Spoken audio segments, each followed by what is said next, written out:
ہم وہی کہیں گے جو ہمارا دین ہم کو بتاتا ہے، عمل کرو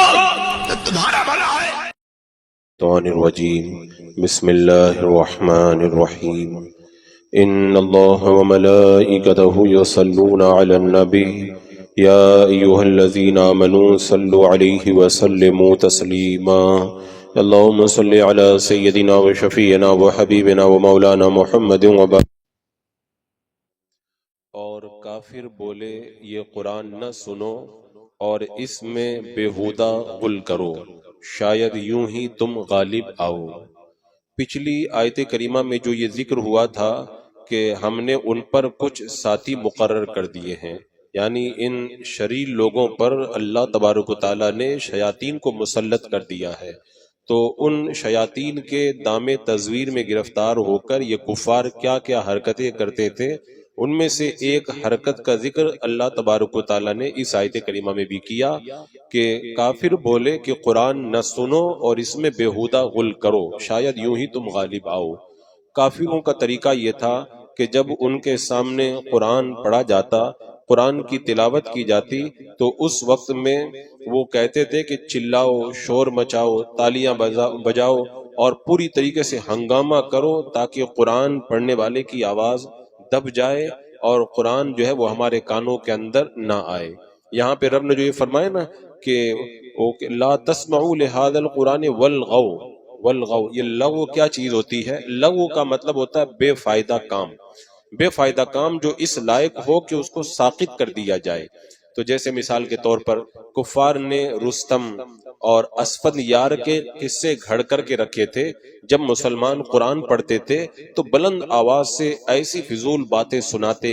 قصے کہانی پڑھتے، اشعار پڑھتے، تالیاں بجاتے تاکہ قرآن پڑھنے والے کو تشویش ہو جائے اور وہ بھول جائیں کہ کیا پڑھ رہے ہیں۔ اور ان کی ان لغو باتوں کا مقصد ایک یہ بھی ہوتا تھا کہ اہل مکہ کو تو یہ تو معلوم ہی تھا کہ قرآن مقدس لفظی اعتبار سے اور معنوی اعتبار سے اتنا کامل ہے، اتنا فصیح و بلیغ ہے کہ کوئی بھی بندہ سنے گا، اس کے اندر غور کرے گا تو اس کی عقل یہ فیصلہ کرے گی یہ کلام برحق ہے، نہ انسانوں کا بنایا ہوا ہے نہ جناتوں کا بنایا ہوا ہے، انسان اور جنات ایسا کلام بنا ہی نہیں سکتے ہیں۔ تو جب وہ اس بات کو سنیں گے تو فوراً اللہ تعالیٰ کی توحید اور اللہ کے رسول صلی اللہ علیہ وسلم کی رسالت پر ایمان لانے کے لیے تیار ہو جائیں گے۔ تو اس لیے انہوں نے اپنے فاسد مقصد کے لیے یہ کام کیا کہ جیسے ہی قرآن کی تلاوت ہو ویسے ہی چلانا شروع کر دو، جیسے ہی قرآن پڑھا جائے تالیاں بجانے لگ جاؤ، قرآن کی تلاوت شروع ہو سیٹیاں بجانے لگ جاؤ، ہنگامہ کرنے لگ جاؤ اور لغو بیہودہ باتیں کرو۔ یہ تو ہوتا آیا ہے نا، ہمیشہ سے ہوتا آیا ہے، جب کسی کے پاس میں حق کا جواب نہیں ہوتا ہے تو وہ جواب دینے سے جب قاصر ہو جاتا ہے تو چلانے لگ جاتا ہے۔ اور یہ پرانی ریت چلی آئی ہے کہ ایسے لوگ جو ہے وہ حق کا جواب جو ہے وہ گالی اور گولی سے دیا کرتے ہیں۔ کفار نے بھی یہ دونوں کام کیے، انہوں نے گالیاں بھی دی اور جو ہے وہ مسلمانوں کے اوپر ظلم و ستم کے پہاڑ بھی توڑے، تو ان کے پاس میں اس حقانیت کا کوئی جواب نہیں تھا، اور ایسے موقع پہ آدمی چلاتا بھی ہے۔ اسی لیے اعلیٰ حضرت امام اہل سنت رضی اللہ تعالیٰ عنہ کے زمانے میں ایک کوئی یہاں کا ایک ہندو تھا، وہ مناظرے کے لیے چیلنج کرتا تھا، تو اس سے جب مناظرے کی بات آئی اعلیٰ حضرت رضی اللہ تعالیٰ عنہ سے جب کہا گیا تو آپ نے فرمایا کہ اس سے جب مناظرہ کرو تو لکھ کر کے مناظرہ کرنا، یعنی تم لکھ کر کے دینا پھر وہ لکھ کر کے، بات چیت کے ذریعے مناظرہ مت کرنا، کیونکہ مجھے پتا چلا ہے کہ بہت بولتا ہے، وہ چپ ہوتا ہی نہیں ہے اور زبان بہت زیادہ چلاتا ہے۔ اب ہوگا یہ وہ بلا وجہ زبان چلاتا رہے گا تو جو عوام ہیں وہ سمجھ نہیں پائیں گے، وہ یہ سمجھیں گے یہ بہت بول رہا ہے، لگتا ہے یہ بالکل اس کے پاس میں بڑا علم ہے اور یہ بہت جو ہے یہ دلیل اپنے پاس میں رکھتا ہے۔ تو ایسے باطل پر جو ڈٹے ہوئے لوگ رہتے ہیں ان کے پاس میں حقانیت کا جواب نہیں ہوتا، وہ صرف زبان چلا کر چرب زبانی کے ذریعے ہنگامہ، شور اور گالی گلوچ کے ذریعے حق کو دبانا چاہتے ہیں۔ تو رب نے کیا فرمایا کہ کافر بولے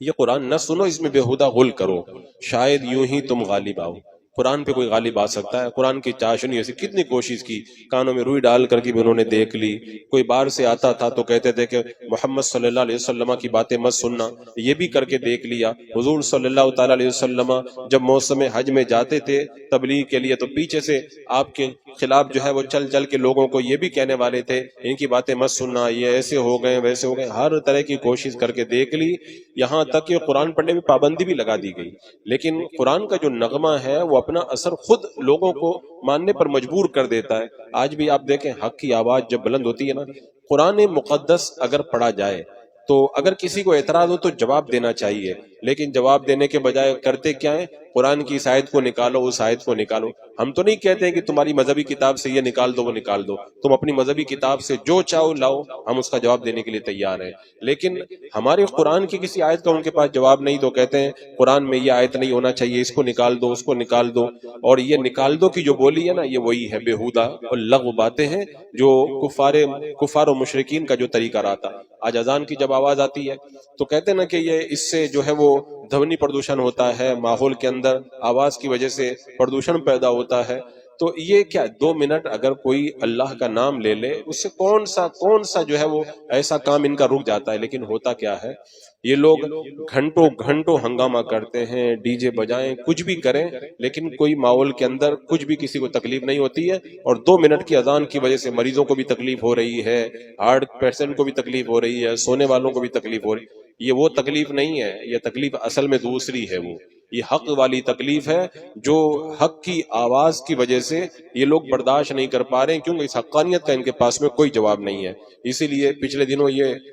چلا تھا نا کہ اگر تم اذان پڑھو گے تو ہم بھی تمہاری اذان کے سامنے کھڑے ہو کر کے وہ 40واں پڑھیں گے، پتہ نہیں کس کا، میں نام بھی نہیں لینا مناسب سمجھتا۔ تو یہ وہی ریت ہے، وہی پرانی ریت ہے۔ یہ انہوں نے کہا تھا لا تسمعوا لهذا القرآن، کافر بولے یہ قرآن نہ سنو، اس میں بیہودہ غل کرو، شاید یوں ہی تم غالب آ جاؤ۔ غالب نہ کل آئے تھے نہ آج آ پائیں گے، وہ غالب آنا نہیں تھا۔ رب نے کیا فرمایا؟ فَلَنُذِيقَنَّ الَّذِينَ كَفَرُوا عَذَابًا شَدِيدًا وَلَنَجْزِيَنَّهُمْ أَسْوَأَ الَّذِي كَانُوا يَعْمَلُونَ۔ تو ضرور ہم کافروں کو سخت عذاب چکائیں گے، اور بے شک ہم ان کے برے سے برے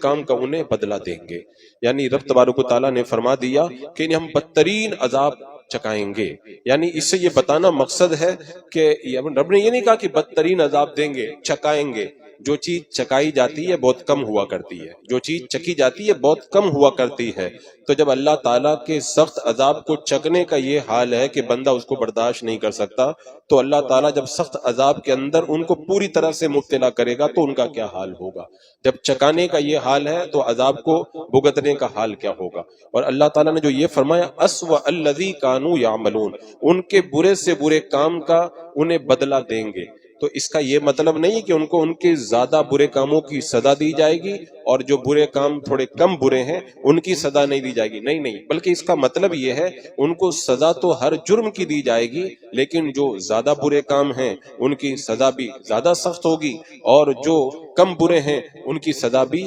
ویسے ہی ان کے لیے ہوگی۔ اور اگر دنیا میں انہوں نے کوئی نیک کام کیا ہے، جیسے غلام آزاد کیا، بھوکوں کو کھانا کھلا دیا، مظلوم کی مدد کر دی، تو اس طرح کے جتنے کام ہیں سب ضائع کر دیے جائیں گے، ان کا بدلہ ان کو دنیا ہی میں دے دیا جاتا ہے۔ آج دنیا میں کافر جو عیش کرتے ہیں، یہ دنیا میں کچھ تھوڑا موڑا ان کا کام ہے، اس کا بدلہ ان کو دے دیا گیا ہے، ان کو آخرت میں اس پر کوئی بھی اجر و ثواب نہیں ملے گا، کیونکہ آخرت میں اجر و ثواب کی جو بنیاد ہے وہ ایمان ہے، اور جب بنیاد نہیں ہے تو اس کے بعد میں اس کے اوپر کوئی پھل بھی نہیں۔ جب درخت کی جڑ ہی نہیں ہے تو پھل کہاں سے لگے گا؟ تو یہ کتنے بھی نیک کام اپنے آپ کو سمجھ لیں، لیکن ان کی بنیاد ہے ہی نہیں، تو لہذا ان کو قیامت کے دن کچھ اس کا اجر بھی نہیں ملے گا۔ اور پھر اللہ تعالیٰ نے فرمایا ذالک جزاء اعداء اللہ النار،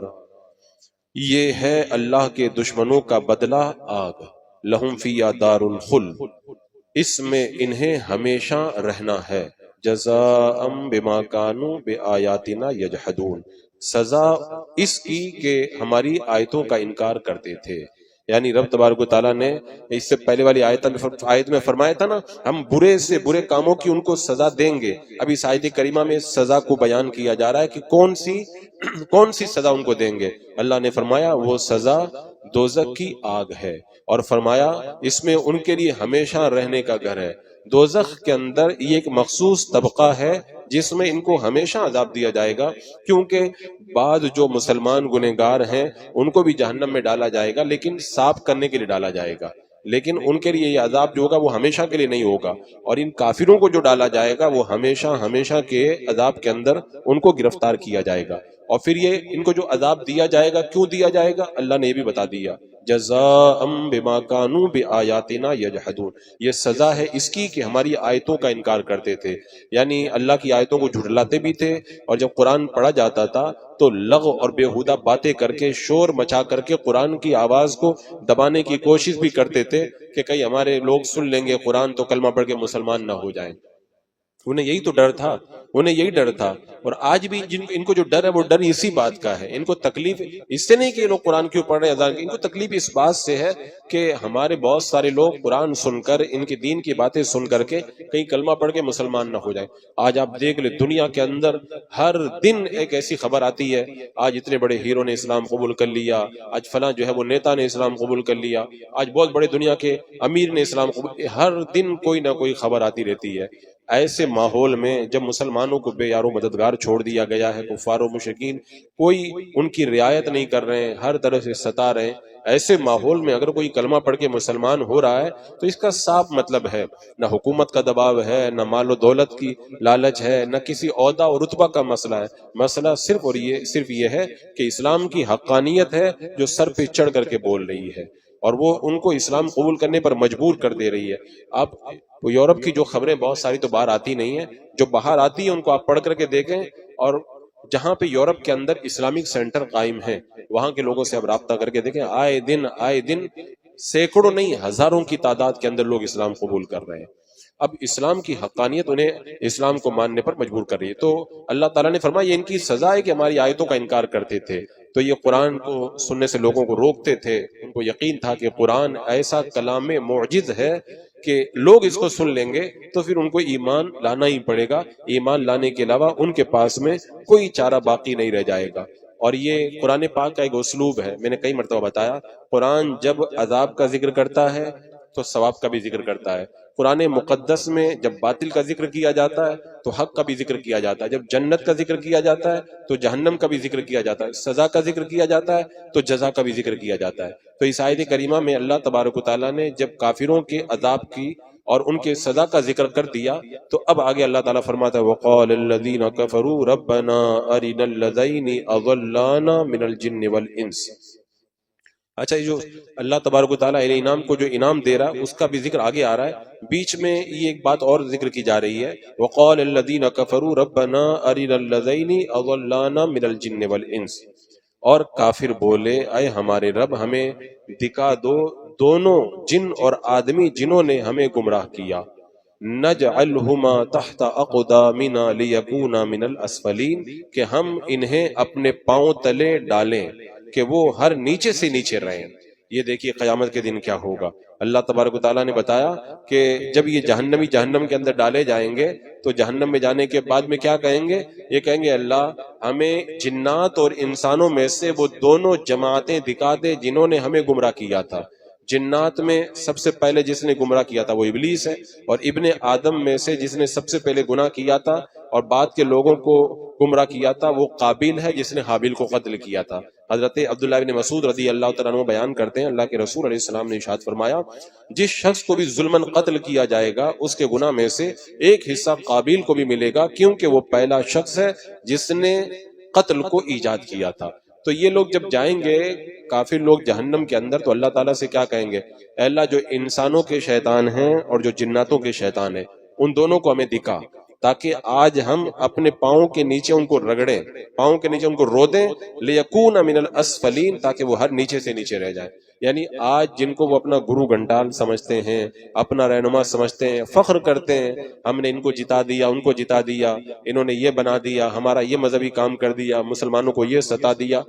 آج جو اپنے گرو گھنٹالوں پہ اتنا ناز کرتے ہیں قیامت کے دن کیا کریں گے؟ کہیں اللہ ان سب کو تو ہم کو دکھا آج ہم کو پاؤں سے رون دیں گے، انہوں نے ہم کو گمراہ کر کے جہنم کے اندر لا کر کے ڈال دیا ہے۔ تو آج اہل ایمان کو جو تکلیفیں پہنچ رہی ہیں، اہل ایمان کو اس کا صدمہ نہیں کرنا چاہیے، کیونکہ یہ چند دن کی تکلیف ہے، ہمیشہ کی تکلیف تو اللہ نے ان کے لیے رکھی ہے، اور ان کے لیے تکلیف بھی ایسی تکلیف ہے کہ اپنے گرو گھنٹالوں کو پاؤں کے نیچے روندنے کے لیے اللہ کی بارگاہ میں کہیں گے اللہ ان کو لا، ہم ان کو پاؤں کے نیچے رکھتے ہیں، نجعلہما تحت اقدامنا، ہم انہیں اپنے پاؤں تلے ڈالیں۔ اور یہ ہوتا بھی ہے، آپ نے دیکھا بھی ہو دنیا میں بھی،